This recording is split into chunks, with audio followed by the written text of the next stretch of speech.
Bienvenue sur la Tawhid TV, le journal, les titres de cette édition. Le budget du Sénégal pour l'année 2024 passe à 7 000 milliards de francs CFA avec une hausse de 585 milliards.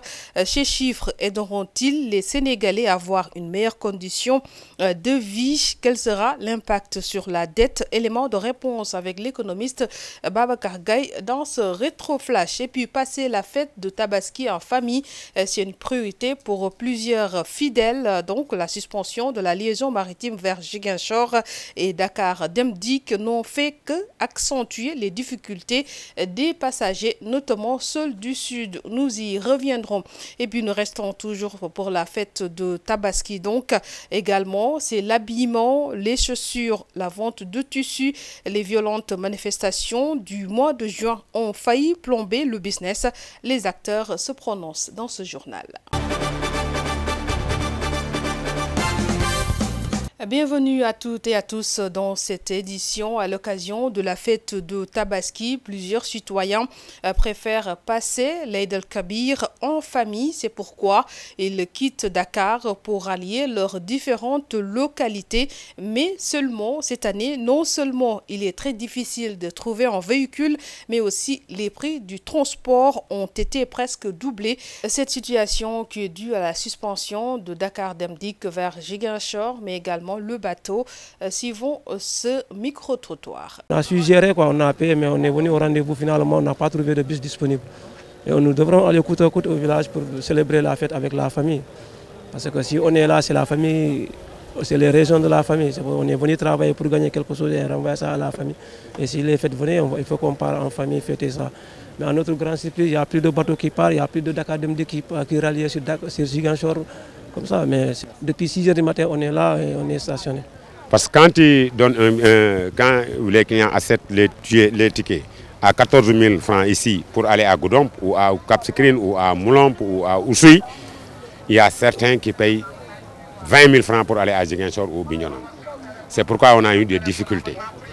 Deuxièmement, tous les véhicules ont été retenus par les forces de l'ordre hier soir. Au lieu de les laisser partir et de revenir, ils ont passé la nuit en cours de route. Il est difficile de trouver ici un véhicule pour voyager. Alors, on est là depuis. D'ailleurs, je devais y être avec des amis qui voulaient voyager avec moi, mais ils ont fini même par renoncer pour attendre peut-être après la Tabaski. C'est vraiment difficile. Moi, je dois me rendre à Kolda, mais il faut le dire, les tickets de voyage sont devenus trop chers. Avant, c'était à 7 000. Maintenant, on va nous faire payer 4 000. Ils ont peut-être leur raison, mais ils doivent savoir également que les clients en souffrent.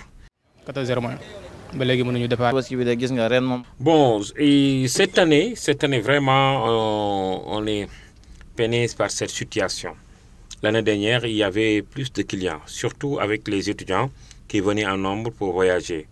Mais cette année, je vous le dis, il y a des véhicules qui peinent à se remplir et à trouver un nombre suffisant pour pouvoir se déplacer. Alors, c'est vrai, le ticket de voyage pour Ziguinchor allait l'année dernière jusqu'à peut-être 20 000. Mais cette année, c'est entre 15 000, 13 000 ou 12 000 au minimum. 15 000 là.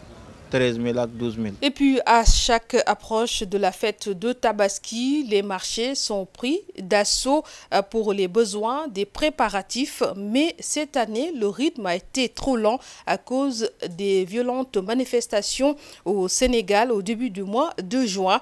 Les vendeurs de tissus, les tailleurs se disent très impactés par cette situation, même s'il n'y a pas eu péril en la demeure.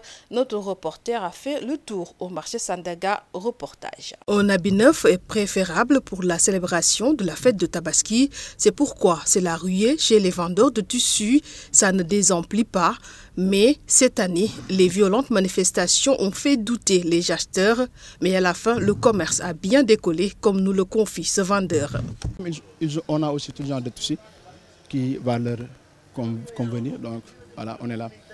On a aussi des tissus coton pour hommes, on a des getzner, bazin riches et toutes sortes de genres qui va leur convenir, oui, on a ça. Les prix aussi, ça varie selon les tissus. On a tissu coton qui commence de 2000 jusqu'à 10 000 francs. On a aussi, c'est pour les femmes, on a aussi des tissus, surtout les brodés, qui fait la tendance dans cet événement de Tabaski. Les brodés Lafaya, ça commence du 15 000 jusqu'au 35 000, jusqu'au 600 000. Voilà. La tendance, c'est brodé Lafaya. C'est brodé Lafaya comme d'habitude. Il y a aussi Getzner qui est toujours en mode, qui n'est jamais démodé. Donc, voilà. Donc, pour conseiller aux clientèles, je vais leur dire de prendre de Lafaya si c'est pour les femmes. Mais si c'est pour les hommes, s'ils n'ont pas encore Getzner, il faut qu'ils l'aient, certainement. Et s'ils ne l'ont pas, bon, ils peuvent prendre des tissus coton. Ça aussi, oui. Il nous livre les dernières tendances et estime que les prix sont abordables.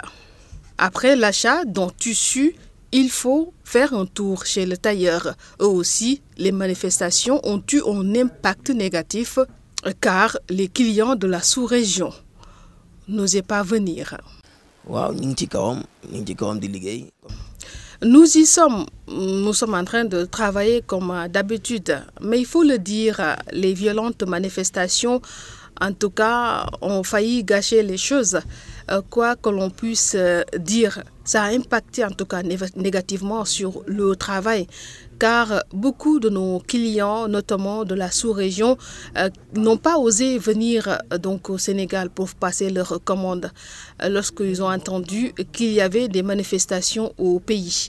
C'est pourquoi d'ailleurs je lance un appel, car si on organise de violentes manifestations, il faudra penser aux autres jeunes Sénégalais qui travaillent pour eux-mêmes, qui n'ont pas l'aide de l'État, qui, en tout cas, se débrouillent pour donc faire développer leur business. Car nous, on fait cavalier seul, personne ne nous aide. Il faut comprendre que vraiment, ça nous a vraiment fatigués, mais actuellement, je pense que ça va. Alhamdulillah. Que ce soit les vendeurs de tissus ou encore les tailleurs, les violentes manifestations du début du mois de juin ont failli gâcher la fête. Ils souhaitent que le calme continue pour qu'ils puissent dérouler leur business. Comme les tailleurs et les vendeurs de tissus, les vendeurs de chaussures n'ont pas été également épargnés par deux clients, toujours pour certains, même si pour d'autres, le commerce commence à décoller petit à petit. Reportage. Pour donner un élan bien mérité à son habillement, une belle paire de chaussures. Les vendeurs se frottent les mains, mais pas comme l'année dernière. Explication, les manifestations du mois de juin. Nous avons des ballerines, des nu-pieds, sandales décolletées. Toutes ces catégories font partie de la tendance. Mais la plus prisée est le sabot. Ça marche bien. Au début, c'était un peu compliqué. Le commerce était presque à terre. Mais maintenant, ça va. Il juge les prix très accessibles. Les prix sont abordables. Car on peut avoir une paire de chaussures entre 12 000 et 15 000. Ça dépend de la qualité et du modèle de chaussures. D'ailleurs, une situation que confirme cette cliente de nationalité ivoirienne. Il a de jolies chaussures, de jolis modèles avec différentes pointures. Voilà. Les prix varient selon le modèle et tout. En tout cas, j'ai eu ce que je cherchais à un bon prix. Voilà. Pour la fête de Tabaski. Et même après la fête de Tabaski, j'étais là pour une seule chaussure, mais j'ai fini par craquer pour deux chaussures. Si au niveau du centre commercial, le commerce se porte au mieux, ce n'est pas le cas pour ce vendeur de chaussures qui dit ne pas avoir de clients. Ça ne marche pas encore pour moi. En tout cas, voyez de vous-même. Le climat est très fade. La Tabaski, c'est dans quelques jours. Mais le marché ne grouille pas de monde. Mais je garde espoir. Vous savez, les Sénégalais, ils attendent toujours la dernière minute pour acheter. On attend toujours. En tout cas, je n'ai pas encore vu de clients par ici. Les vendeurs de chaussures gardent espoir. Ils estiment que souvent les Sénégalais attendent la dernière minute pour acheter. Ils doivent encore attendre la dernière minute pour voir si le business va marcher. Je vous le disais également en titre, donc, le budget du Sénégal qui passe à 7 000 milliards de francs CFA pour 2024. L'économiste, donc, Babacar Gaye attire l'attention de l'État sur la composition de ce budget et alerte également sur la dette. Il invite l'État à plus investir dans le secteur primaire pour l'amélioration des conditions de vie des Sénégalais. Il s'est également prononcé sur l'intervention du FMI. Dire je veux avoir 7 000 milliards de francs CFA. Maintenant, comment composer ce budget-là? Comment faire pour recouvrir donc ces 7 000 milliards de francs CFA? Ça, c'est important. Ça dépend d'abord du dynamisme de l'économie internationale. Donc, il faudrait qu'il y ait un dynamisme de l'environnement économique international. Donc, s'il y a cette dynamique de l'environnement économique international, on peut recouvrir facilement donc ces 7 000 milliards de francs CFA. Il faudrait aussi éventuellement qu'on puisse le voir par rapport à notre dette. Parce qu'aujourd'hui, comme vous le savez, bon, bien vrai que le ministre a annoncé donc au niveau de l'Assemblée nationale que la dette est tablée aujourd'hui à 68,2%, en dessous donc des critères de convergence de l'UEMOA. Bon, moi personnellement, je ne suis pas trop d'avis avec lui, parce que si on fait donc le ratio PIB, etc., on voit nettement que la dette dépasse carrément les 70%. Nous sommes à 73,3% donc de la dette. Mais quand même, toutefois, il faudrait faire très attention par rapport à la composition de ce budget et à ses orientations. C'est important.